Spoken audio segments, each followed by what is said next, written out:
Okay, guys, we're going to review some grammar. I'm going to explain a little bit about the use of relative clauses. Okay? So the idea of relative clauses is the following. I would have one sentence and I'm going to add it with another phrase, another statement. This statement is not necessarily a complete sentence. Okay, that is what I call a relative clause. Normally, these dependent sentences are followed by the following: the use of relative pronouns. So we have a relative clause is going to be introduced with any of these words: who, that, which. We also have whom, whose. In this case, we're going to focus only on who, that, and which. Now let us see. There is a use of these relative pronouns. I use them for specific things or people. For example, who I use for people. In the case that I use it for people, it can substitute the subject, the noun or pronouns, he, she, we, they. It can substitute. I am not going to write these, I'm going to use who. In the case of whom, I also use for people. They can substitute the object nouns. For example, or pronouns, him, her, us, them. Instead of using these, I can use the word whom. Whose I also use for people. They can substitute possessive pronouns. I talk about whose when I refer that something belongs to someone. That, in this case, I use for people, but I can also use it for things. It can be either for subject or object. And which I use for things. It can be also as part of the subject or object. That's the information you need to know now. So I have who or that for people. Okay, I also have that for things. I can also talk about animals using that.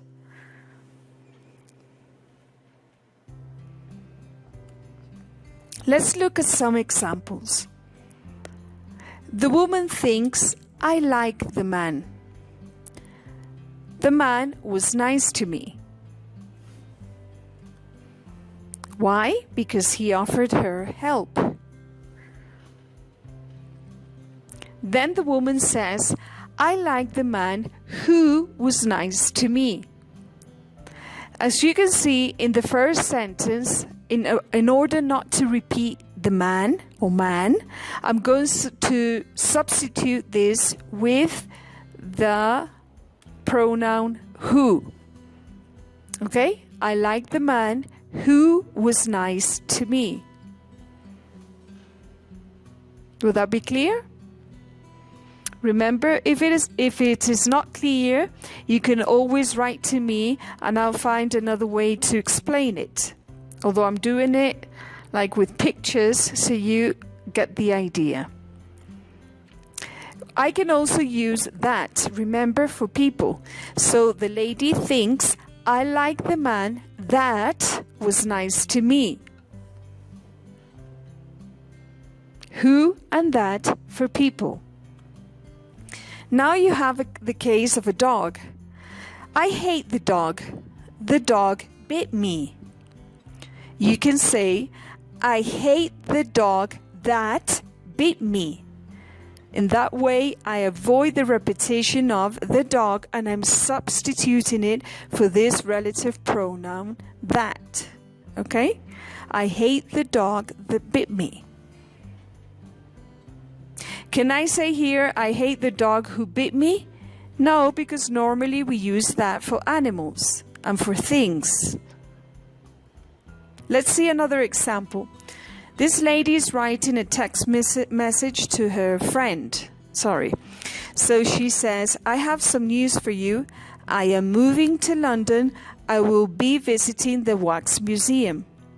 So I'm going to see how I can link these sentences into one. Her friend receives a message and she says, wow, you're moving to London, which has a fantastic wax museum. So this person used the word which, this relative pronoun which, okay? Because I'm thinking about the museum.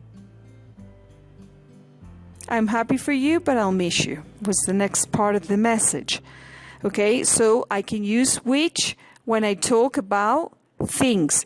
I can use which if I'm talking in this case, I'm talking about the Wax Museum, okay, which is located in London, all right? Let's see another example. These two friends, one gave the other a map. Then the boy is alone and he says, I lost the map which he gave me. Or, I lost the map that he gave me. Okay, so which and that refers to, in this case, we're talking about the map. I just connected these two sentences. I lost the map is a complete sentence. Alone, it makes sense. And I connected it with this other part of the sentence, that he gave me. If I would have that he gave me alone, it doesn't make sense. It's incomplete. So that's why from the very beginning I told you that you have, let's say, one sentence and another statement, and I put them together and I make a complete sentence. Okay. So in your platform, your Touchstone platform, you have the use of these relative pronouns in subject relative clauses and object relative clauses. Let's look at the subject relative clauses. Being the subject, it has to be within the subject. We can see this sentence has two parts, the subject and the predicate. Okay? So this relative clause I'm going to use as part of the subject. For example, Machu Picchu, which is located in Cusco, offers the most wonderful landscapes. I can see here that I'm using it between commas. That means that if I take it out, the sentence still has complete sense. I am just talking and giving details about Machu Picchu, in this case the location, but it's not necessary. I can eliminate this and the sentence still has perfect sense. Machu Picchu offers the most wonderful landscapes would be correct as well. So in this case, as I told you, I'm giving details about the location of this place, Machu Picchu. It's extra information, but it's part of the subject. I hope that is clear.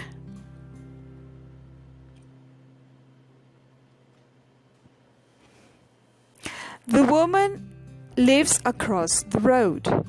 You can see a woman there on the street. She's a good neighbor. Notice here I have the woman who she lives across the road is a good neighbor. But this she is not necessary. I'm going to avoid that repetition. So I say the woman who lives across the road is a good neighbor.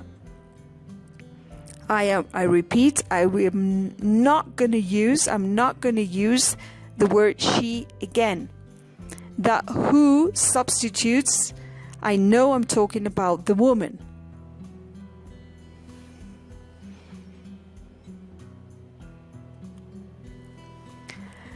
Then you have these relative pronouns as part of the object relative clauses. Let's have a look. In the sentence you have Jane talks about the things that she's doing. Okay, I'm giving information about the things. Jane's doing some things, right? So Notice it's between parentheses.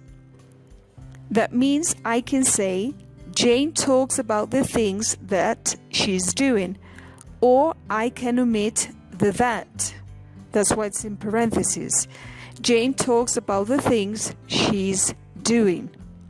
So with object relative clauses, you may use who or that or which, or you don't have to use it. I can omit it. Only when it's part of the object. If it's part of the subject like you have here, okay, I have to use it. Machu Picchu, which is located in Cusco. The whole phrase is optional, but if I'm going to use it, I have to use which. I cannot say Machu Picchu, for example, in this case you can omit the whole phrase. It's probably not the best example, but let's go again to the object relative clause anyway. Here in this case, as I was telling you, you can omit it, okay? And the sentence would still have sense. Let's look at another example. Somebody gave this lady a chocolate, okay? So she loves the chocolate that I bought. She loves the chocolate which I bought.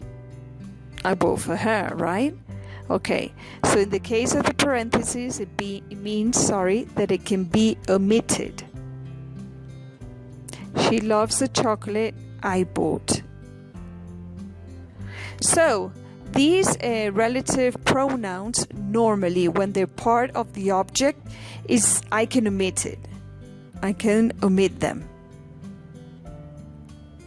As part of the subject, you have the choice that it can be omitted, extra information, or it cannot be omitted. All right? In the platform, you will find other examples related to this. Please try to complete the platform where you have the use of relative clauses. If you have any questions, remember you can always get in touch with me and I will go through it again. But for now, this will be all of this grammatical part. Okay, so try to do the one in the platform and enjoy the activities. Bye-bye then.